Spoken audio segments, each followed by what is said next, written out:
الحمد لله نحمده ونستعينه ونستغفره ونعوذ بالله من شرور أنفسنا ومن سيئات أعمالنا من يهده الله فلا مضل له ومن يضلل فلا هادي له وأشهد أن لا إله إلا الله وحده لا شريك له وأشهد أن محمدًا عبده ورسوله أما بعد فإن خير الحديث كتاب الله وخير الهدي هدي محمد صلى الله عليه وسلم وشر الأمور محدثاتها وكل محدثة بدعة وكل بدعة ضلالة وكل ضلالة في النار فأعوذ بالله السميع العليم من الشيطان الرجيم بسم الله الرحمن الرحيم والسابقون الأولون من المهاجرين والأنصار والذين اتبعوهم بإحسان رضي الله عنهم ورضوا عنه وأعد لهم جنات تجري تحتها الأنهار خالدين فيها أبدا۔ محترم سامعین کرام، بزرگان دین، نوجوانان ملت اسلامیہ اور خواتین اسلام، ہر سال کی طرح اس سال بھی ہجری سال کا پہلا مہینہ ہمارے اوپر سایہ فگن ہو چکا ہے۔ اللہ رب العالمین نے سورہ توبہ کے اندر ارشاد فرمایا ہے، ان عدت الشہور عند اللہ 12 شہرا فی کتاب اللہ یوم خلق السماوات والارض منها 4 حرم ذلك الدین القیم فلا تظلموا فیہن انفسکم۔ رب کائنات نے ان 12 مہینوں کی اہمیت اور 12 مہینوں کا تذکرہ کر کے قرآن مجید میں واضح کر دیا کہ اللہ رب العالمین نے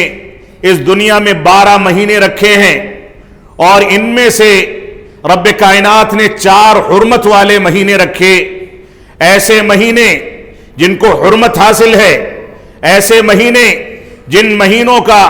خصوصیت کے ساتھ خیال کرنے، اس کے تقدس کا لحاظ رکھنے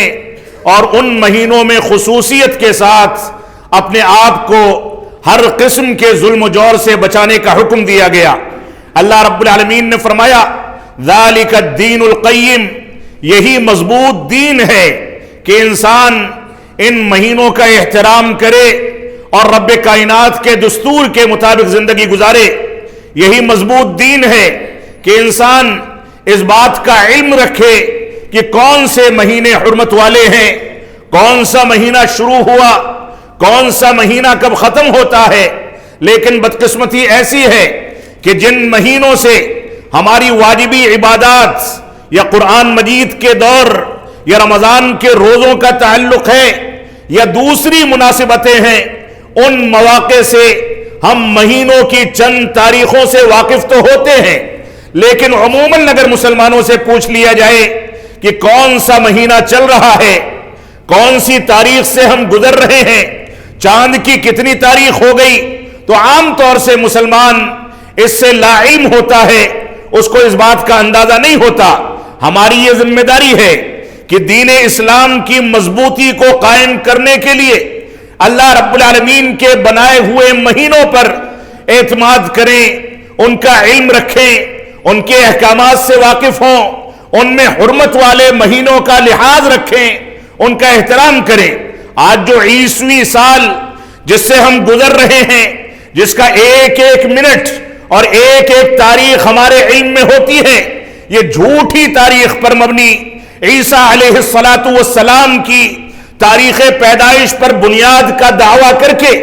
اس سن کو ہمارے درمیان رواج دیا گیا، اور حقیقت یہ ہے کہ عیسیٰ علیہ السلام کی پیدائش کا تعلق 20ویں سال سے قطعاً نہیں ہے، اور اس کے بارے میں کرسمس کا دعویٰ کرنے والے دسمبر میں سردی کے مہینے میں اس بات کا دعویٰ کرتے ہیں کہ اس مہینے کے اندر عیسیٰ علیہ السلام پیدا ہوئے، جبکہ قرآن مجید گویا ہے،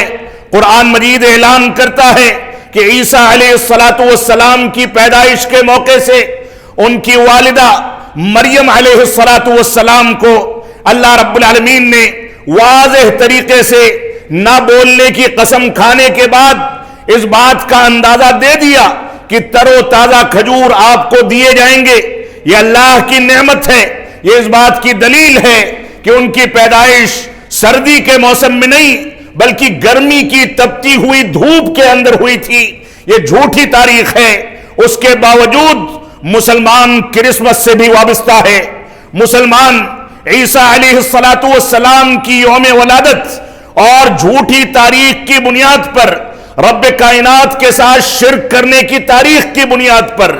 اللہ رب العالمین کے بارے میں عیسائیوں کا جو عقیدہ ثالث ثلاثہ کا عقیدہ ہے، اس عقیدے کی بنیاد پر رب کائنات کی جانب اولاد کی نسبت کے بہتان کی بنیاد پر آج مسلمانوں کی ایک بڑی تعداد ایسی ہے جو اس تاریخ اور عیسوی سال کا لحاظ کر کے پوری زندگی گزار دیتی ہے، لیکن اس کو اپنی اسلامی تاریخ ہجری سن سے کوئی واسطہ نہیں ہوتا۔ آج محرم الحرام کی 2 تاریخ ہو چکی اور آنے والا جمعہ اور آنے والا سنیچر یہ عاشورہ کے 2 روزوں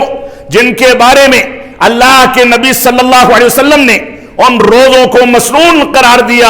ان کی فضیلتیں ذکر کی، ان کے بارے میں فرمایا کہ اللہ رب العالمین نے عاشورہ کے دن فرعون کو موسیٰ علیہ السلام سے نجات دی تھی،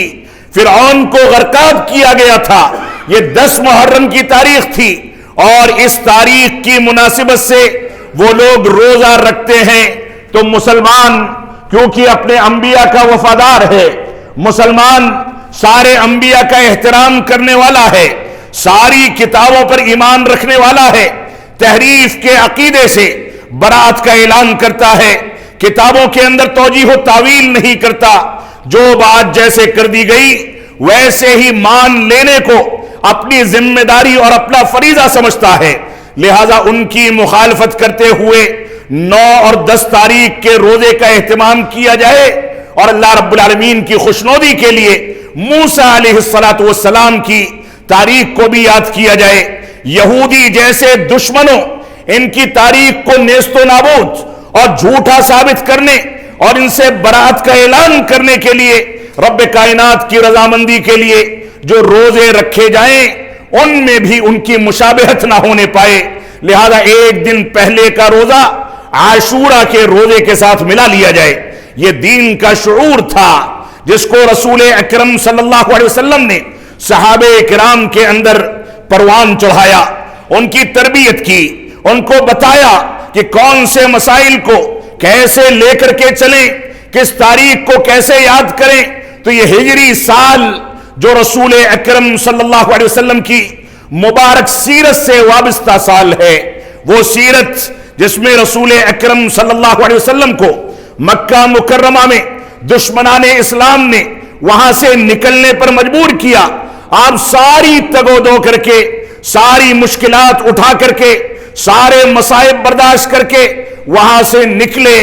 غار ثور سے ہوتے ہوئے بابت کے واقعے سے اور ساری کی ساری چیزیں جو تاریخ کا حصہ ہیں، اس کا یہ وقت نہیں ہے، وہاں سے مدینہ منورہ تشریف لائے۔ راستے میں جو واقعات پیش آئے، جو کیفیات ہوئیں، صحرا میں پہاڑوں پر اپنے جانور کے ذریعے اس کو سواری بنا کر کے چلتے گئے، چلچلاتی دھوپ نے آپ کے قدم کو نہیں روکا، رات کی تاریکی میں بھی آپ نے سفر طے کیا، بھوک اور پیاس کو برداشت کیا۔ یہ تاریخ مسلمانوں کی اور مسلمانوں کے نبی آخر الزماں جناب محمد الرسول اللہ صلی اللہ علیہ وسلم کی وہ پاکیزہ تاریخ ہے جس میں مسلمانوں کا ایک قائد اعظم اپنی امت کے سامنے ایسی سادگی کے ساتھ دین اسلام کو پیش کرتا ہے کہ دنیا کی بڑی سے بڑی طاقتیں اس کا عشر عشیر بھی پیش نہیں کر سکتی۔ تو یہ سیرت کی تاریخ، یہ سن ہجری، یہ ہمارے لیے عبرت کا سامان ہے، ہم کو اس کو لے کر کے چلنا ہوگا، اس کی باریکیوں کو سمجھنا ہوگا۔ تو رب کائنات نے 4 مہینوں کو حرمت والا مہینہ قرار دیا، جس میں سے ایک مہینہ سن ہجری کا پہلا مہینہ محرم الحرام بھی ہے، اور اللہ کے نبی صلی اللہ علیہ وسلم نے فرمایا کہ اللہ رب العالمین کو رمضان کے واجبی روزوں کے بعد نفلی روزے سب سے زیادہ شہر محرم کے پسند ہیں، لہذا انسان اس پورے مہینے میں سوموار اور جمعرات، ایام 20 یا اسی طریقے سے جتنا زیادہ نفلی روزے رکھ سکے اس کا اہتمام اس کو کرنا چاہیے، لیکن خصوصیت کے ساتھ 9 اور 10 محرم کے عاشورہ کے روزے کا اہتمام کرنے سے 1 سال کے گناہ معاف کر دیے جاتے ہیں، لہذا اس کا خصوصی اہتمام ہونا چاہیے۔ لیکن ہوتا کیا ہے، عاشورہ کے دنوں میں آپ نکل جائیں، آپ کی سرکاری چھٹی بھی منظور کرا لی گئی اور آپ نکل جائیں مسلمانوں کے محلوں کے اندر، بہترین انداز کے شربت اور نہ جانے کون کون سی چیزیں اس دن لوگوں کے سامنے پیش کی جاتی ہیں جس دن نبی آخر الزماں نے ہم کو رب کائنات کی رضامندی کے لیے بھوکا اور پیاسا رہنے کا حکم دیا ہے، جس دن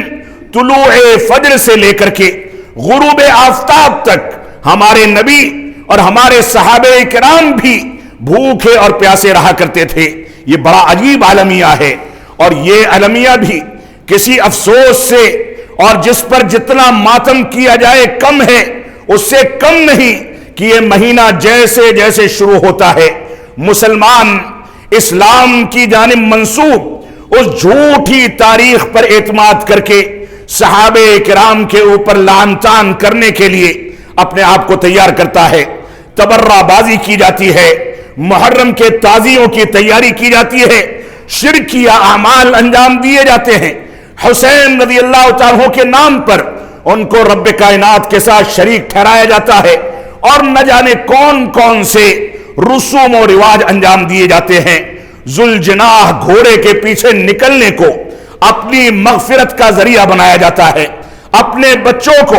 ہرے رنگ کا لباس پہنا کر کے ان قافلوں میں نکال کر کے یہ تصور کیا جاتا ہے کہ وہ جنتی ہو گئے اور اب ان کا کوئی کچھ بال بیکا نہیں کر سکتا۔ یہ سارے کے سارے رسوم و رواج اسلامی سال کی ابتدا کے ساتھ، اور ساتھ ہی ان صحابہ کرام کے بارے میں تبرہ بازی جن صحابہ کرام کے بارے میں رب کائنات نے رضامندی کا سرٹیفکیٹ جاری کر دیا، وہ صحابہ کرام جن کے بارے میں رسول اکرم صلی اللہ علیہ وسلم کو حکم دیا گیا کہ وَشَاوِرْهُمْ فِي الْأَمْرِ، آپ اپنے معاملات میں ان سے مشورہ کیا کریں۔ رب کائنات نے اللہ کے نبی صلی اللہ علیہ وسلم کو انہی صحابہ کرام کے بارے میں حکم دے کر کے فرمایا وَاخْفِضْ جَنَاحَكَ لِمَنِ اتَّبَعَكَ مِنَ الْمُؤْمِنِينَ، آپ ان مومنوں کے لیے جو آپ کی پیروی کرتے ہیں یعنی صحابہ کرام کے لیے اپنے بازوؤں کو اور اپنے موقف کو نرم کر کے چلیں، ان کی غلطیوں کو نظر انداز کریں، ان کے ساتھ بہتر سلوک کریں۔ لیکن بڑی بدقسمتی ہے کہ ہمارے معاشرے میں پنپنے والے، پلنے والے، ہمارے معاشرے میں زندگی گزارنے والے وہ رافضہ جو 3 صحابہ کرام کے علاوہ بقیہ سب کو کافر کہتے ہیں، جو خلفائے راشدین میں علی بن نبی طالب رضی اللہ تعالیٰ کو خلیفہ مانتے ہیں، بقیہ سب کی تکفیر کرتے ہیں، جو علی بن نبی طالب رضی اللہ تعالیٰ کے بارے میں یہ عقیدہ رکھتے ہیں کہ وہ اللہ کے درجے میں تھے اور اللہ علی کی شکل میں مدینہ میں نازل ہوا تھا، نعوذ باللہ من ذالک، جو یہاں تک اعتقاد رکھتے ہیں کہ عائشہ صدیقہ کے بارے میں رضی اللہ تعالیٰ کے بارے میں جو آیات براءت نازل ہوئی وہ ان کے بارے میں نہیں تھی، بلکہ وہ تو ویسی ہی تھی جیسا اتہام لگایا گیا۔ ہماری ماں پر کوئی اس انداز کی باتیں کر کے نکل جائے، اس کے باوجود ہم اس کے شانہ بشانہ چلیں، ان کی تنظیموں سے جڑیں، ان کے لوگوں سے محبت کا اظہار کریں، برات کے بجائے ان کے ساتھ چل کر کے دوستی کی جائے، ان سے الفت کا اظہار کیا جائے، ان کا دفاع کیا جائے، ان کی پیروی کی جائے، ان کی کتابوں کی نشر و اشاعت کی جائے، یہ کون سا انصاف ہے؟ ہمیں سوچنا ہوگا۔ یہ صحابہ کرام کی عظمت، یہ صحابہ کرام کا مقام، یہ دین کا تحفظ ہے۔ جس نے صحابہ کرام میں سے کسی ایک صحابی رسول پر کوئی تنقید کر دی یا معمولی سی تنقیص کر دی تو اللہ کی قسم جس قدر وہ تنقید و تنقیص کا شکار ہے وہ اسی قدر رب کائنات پر تنقید کرتا ہے، اسی قدر اللہ کے نبی صلی اللہ علیہ وسلم پر تنقید کرتا ہے، قرآن مجید پر تنقید کرتا ہے، تاریخ اسلام پر تنقید کرتا ہے، رسول اکرم صلی اللہ علیہ وسلم کے فرمان پر تنقید کرتا ہے۔ یہ بات جذباتی انداز میں آپ کے سامنے رکھی جا رہی ہے، لیکن یہ ایک مسلمہ حقیقت ہے کہ صحابہ کرام وہ ذریعہ ہیں جن کے ذریعے سے آج ہم کو یہ دین ملا ہے، جس دین کی پیروکاری کر کے ہم کو یہ اندازہ ہوتا ہے کہ ہم کو کھانا کیسے کھانا ہے، پانی پینے کے آداب کیا ہیں، استنجا اور قضاء حاجت کے آداب کیا ہیں، مسجدوں کے آداب کیا ہیں، احکام و مسائل کیا ہیں، شرک اور توحید میں فرق کیا ہے، عبادات کو کیسے انجام دینا ہے۔ اللہ کی قسم اگر صحابہ کرام مکمل امانتداری کے ساتھ ان چیزوں کو ہم تک منتقل نہیں کرتے تو نہ کوئی امام پیدا ہو سکتا تھا، نہ مجتہد پیدا ہو سکتا تھا، نہ کوئی دوسرا تابعی یا تبع تابعی یا محدث یا ولی پیدا ہو سکتا تھا جو صحابہ کرام کے تعاون کے بغیر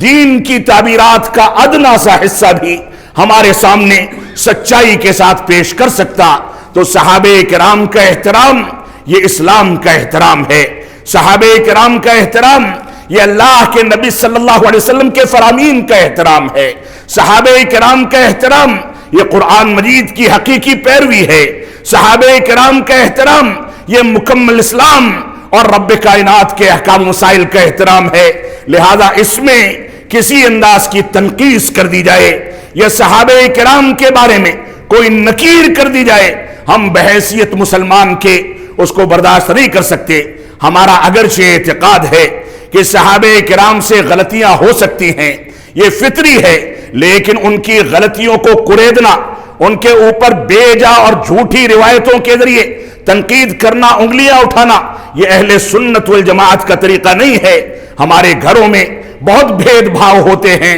باپ داداؤں میں اختلاف ہوتا ہے، ہمارے بچوں میں اور ہمارے آپسی انتشار پیدا ہوتے ہیں، لیکن اس کے باوجود ان چیزوں کو حل کرنے کی کوشش کی جاتی ہے۔ کوئی ڈھڈورا نہیں پیٹتا،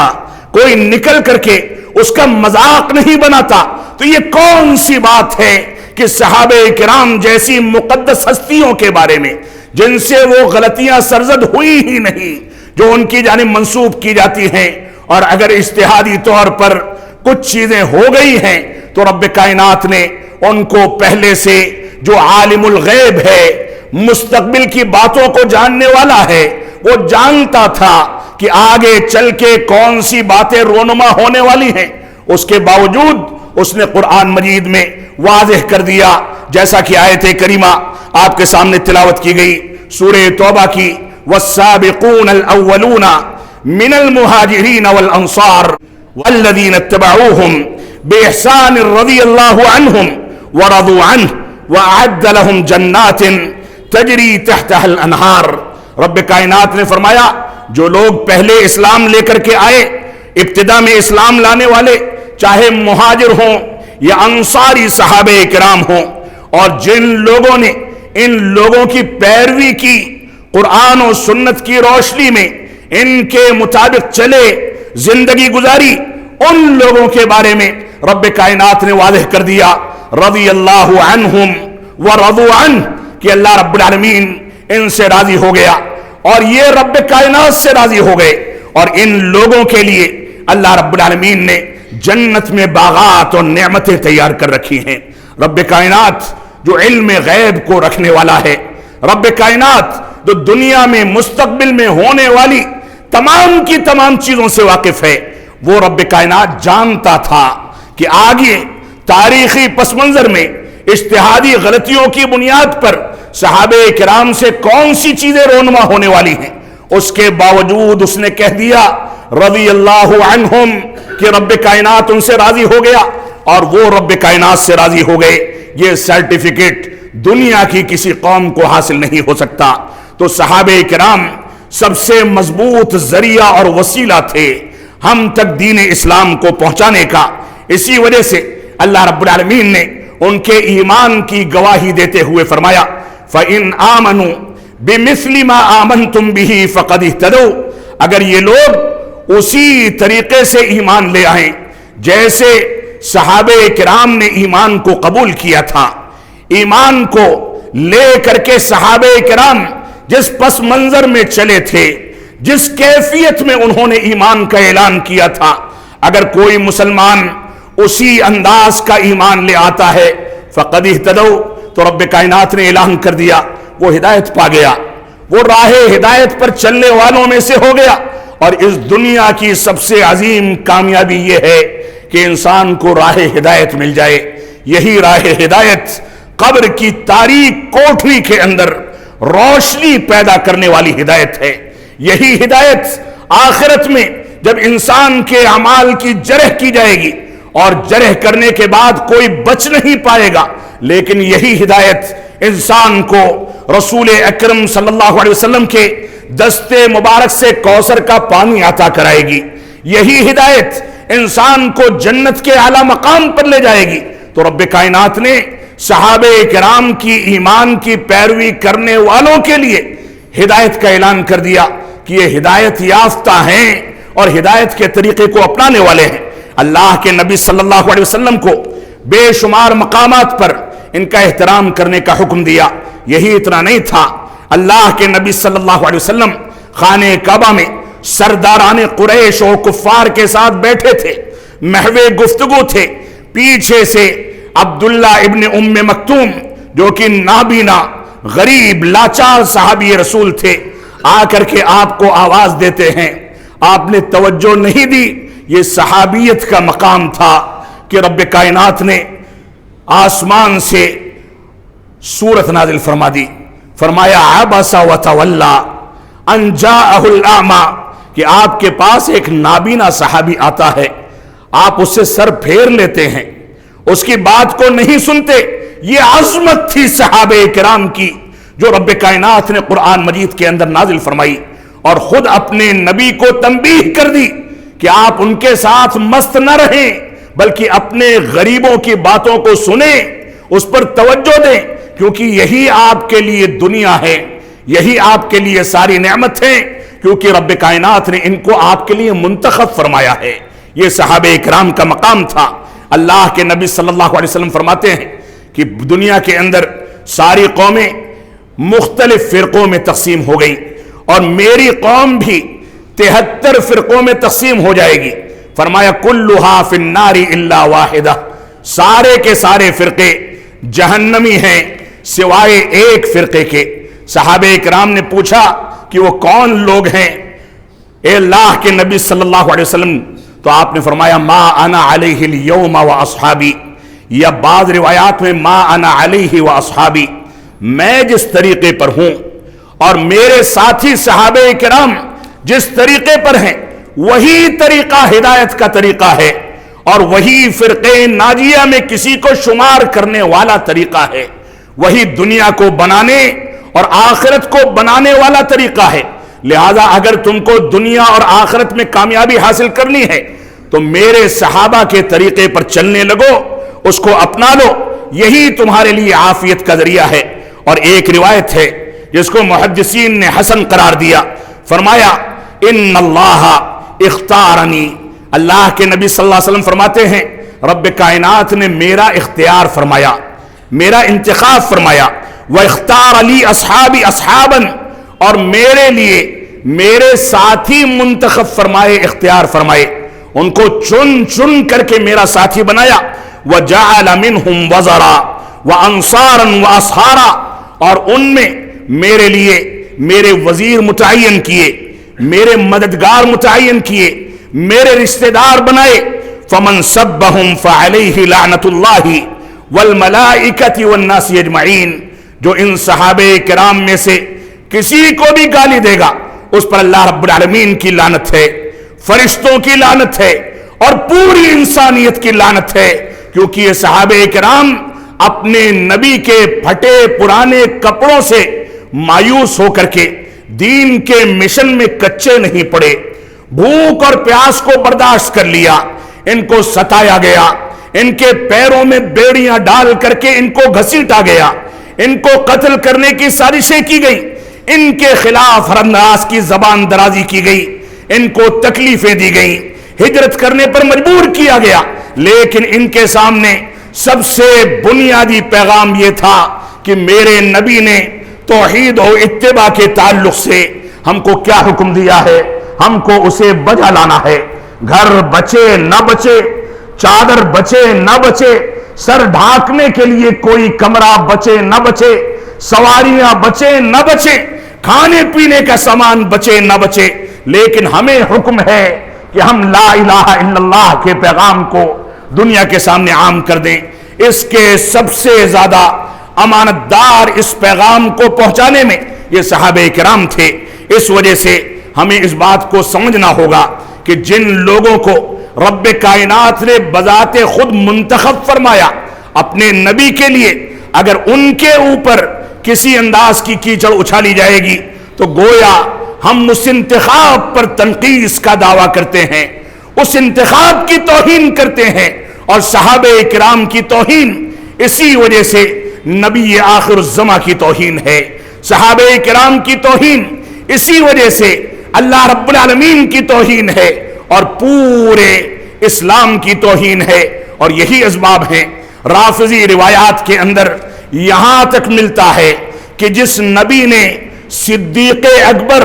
یعنی ابو بکر صدیق جیسے خلیفہ کو اپنا خلیفہ متعین کیا، وہ کہتا ہے شیعی روایت بیان کرنے والا کہ ہم اس نبی کو نبی نہیں مانتے جو ابو بکر صدیق جیسا خلیفہ متعین کرے، بلکہ ہم اس خدا کو اور اللہ کو اللہ نہیں مانتے جس نے ایسے نبی کو نبی بنایا ہو جو ابو بکر صدیق جیسا خلیفہ متعین کرے۔ اس انداز کی گستاخیاں، اس انداز کی سرکشیاں ان کی کتابوں کے اندر بھری پڑی ہیں۔ رب کائنات ہم کو قرآن و سنت کے مطابق زندگی گزارنے کی توفیق عطا فرمائے۔ انس بن مالک رضی اللہ عنہ فرماتے ہیں، صحیح بخاری کی روایت ہے، کہتے ہیں اللہ کے نبی صلی اللہ علیہ وسلم نے فرمایا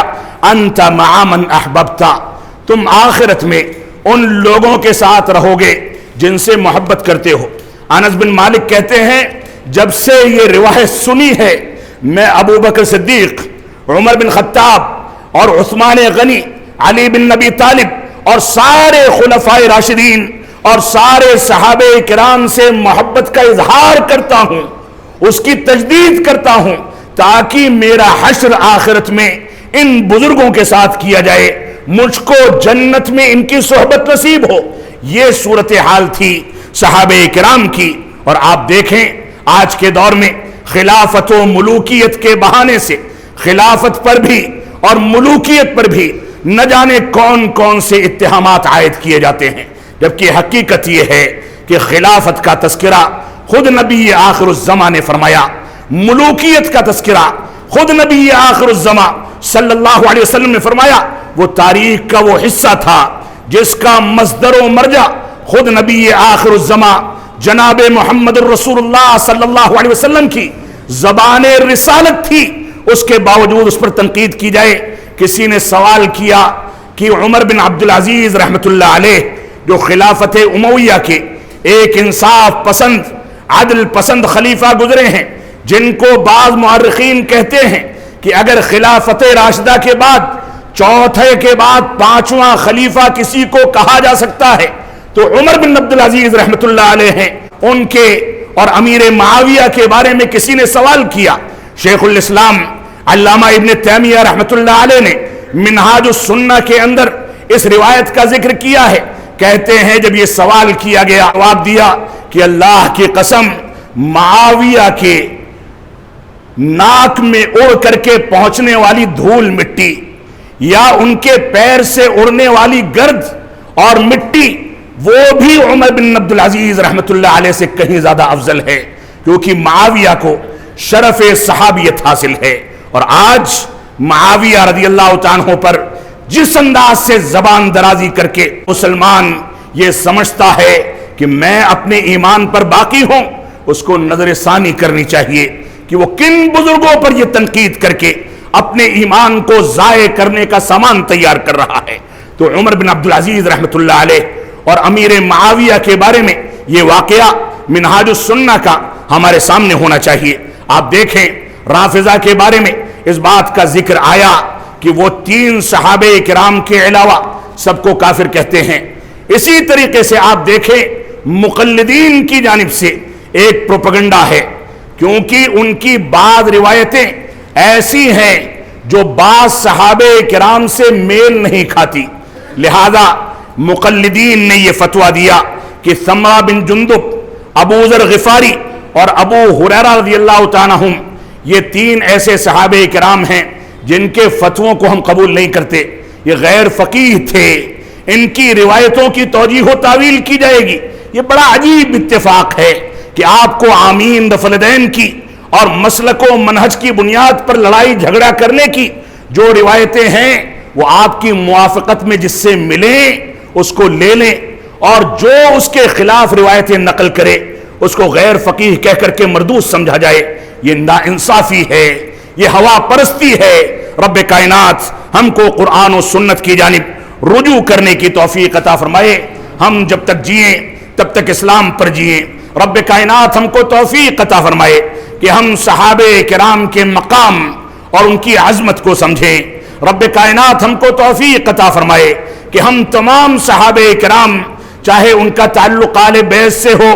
ازواج النبی سے ہو، بنات النبی سے ہو، یا رسول اکرم صلی اللہ علیہ وسلم کی صحبت میں کسی بھی کیفیت سے ہو، یہاں تک کہ کسی صحابی رسول نے آپ سے بالمشافہ ملاقات نہ بھی کی ہو لیکن حجۃ الوداع کے موقع سے دور سے آپ کا خطاب سن لیا ہو، ایمان کی حالت میں اور ایمان ہی کی حالت میں اس کی وفات ہوئی ہو، وہ صحابی رسول بھی آج کے دور کے بڑے سے بڑے ولی یا اس دور کے بعد آنے والے بڑے سے بڑے محدث و فقیہ کا مقام اس کے پیر کی دھول کے برابر بھی نہیں ہو سکتا ہے۔ اللہ رب العالمین ہم کو صحابہ کے مقام کو سمجھنے کی توفیق عطا فرمائے۔ ہم جب تک جئیں تب تک اسلام پر جئیں، جب ہمارا خاتمہ ہو تو ایمان پر ہو۔ بارک اللہ لنا ولکم فی القرآن المجید ونفعنی وإیاکم بالآیات والذکر الحمید انہ تعالی جواد کریم ملک بر الرؤوف الرحیم۔